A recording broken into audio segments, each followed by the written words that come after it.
নরসুন্দায় অতিথি পাখি অতিথি হয়ে থাকতে পারছে না। আমাদের গৃহে কোনো অতিথি এলে আমরা ভীষণ খুশি হই। অতিথি সেবার সাধ্যে সর্বোচ্চ চেষ্টা করি। আদর আপ্যায়নে আমাদের কোনো কমতি থাকে না। তবে দুঃখজনকভাবে হলেও সত্য যে কিশোরগঞ্জ শহরের মুক্তমঞ্চে আসা অতিথি পাখিদের সঙ্গে এর উল্টোটাই ঘটেছে। ভিন্ন দেশ থেকে আসা অতিথি পাখিদের অভ্যর্থনা কিংবা কোনো বরণ ডালার ব্যবস্থা তো দূরে থাক, নেই পাখিদের যন্ত্র আতিথ্যের কোনো আয়োজন। উল্টো নরসুন্দা নদীর দখল আর দূষণের কবলে পাখিদের আজ হুমকির মুখে।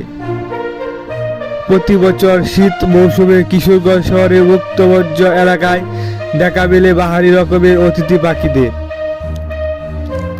পাখিগুলো নরসুন্দা নদীর পার্কে সারাক্ষণ মুখরিত করে রাখে।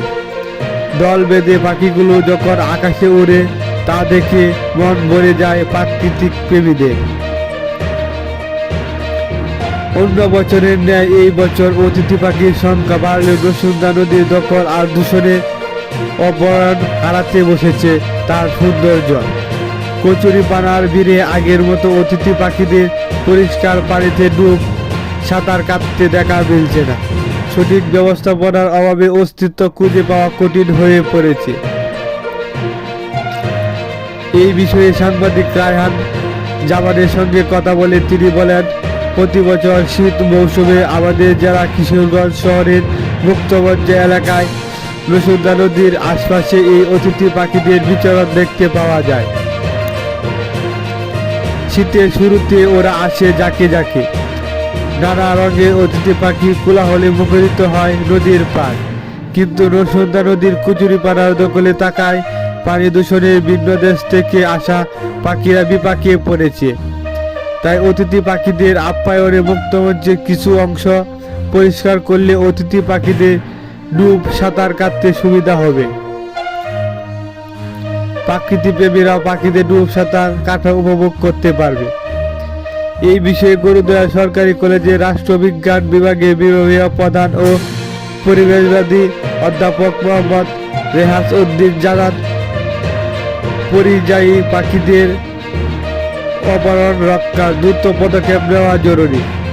গত বছর আমি নিজ উদ্যোগে মুক্তমঞ্চের কিছু অংশ পরিষ্কার করেছিলাম, যেখানে পাখিরা ডুব সাঁতার কাটতে পারত।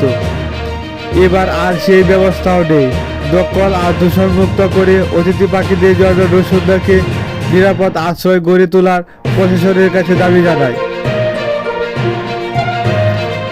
গরুদয়া সরকারি কলেজের প্রাণিবিদ্যা বিভাগের সহকারী অধ্যাপক মোহাম্মদ মোফাজ্জল হোসেন দাবি করেন, অন্য বছরের তুলনায় অতিথি পাখির সংখ্যা বৃদ্ধি পেয়েছে। কারণ কচুরিপানার কারণে অনেকেই বড়শি ও জাল দিয়ে মাছ ধরতে আসতে পারছে না। তাই পাখিরা ওই সমস্যা থেকে মুক্ত হয়ে কচুরিপানা থেকে খাবার গ্রহণ ও ওইখানে ডিম পাড়তে পারছে। তবে মুক্তমঞ্চের কিছু অংশ পরিষ্কার করলে অতিথি পাখিদের ডুব সাঁতার কাটতে সুবিধা হবে। প্রাকৃতিক প্রেমীরাও পাখিদের ডুব সাঁতার কাটা দেখে উপভোগ করতে পারবে। অতিথি পাখিরা শুধু নরসুন্দা মুক্তমঞ্চের সৌন্দর্য বাড়ায় না, বরং পরিবেশ ভারসাম্য রক্ষায় গুরুত্বপূর্ণ ভূমিকা রাখছে বলে জানান তিনি। কিশোরগঞ্জ পানি উন্নয়ন বিভাগের নির্বাহী প্রকৌশলী মোহাম্মদ সাজ্জাদ হোসেন জানান, নরসুন্দা নদী নিয়ে পরিকল্পনা ও সমীক্ষার কাজ চলমান রয়েছে। এই সমীক্ষার ভিত্তিতে খুব শীঘ্রই প্রকল্প বাস্তবায়ন দাখিল করা হবে। আর এই প্রকল্পটি বাস্তবায়িত হয়ে নরসুন্দা নদীতে পানি প্রবাহ ফিরে আসবে।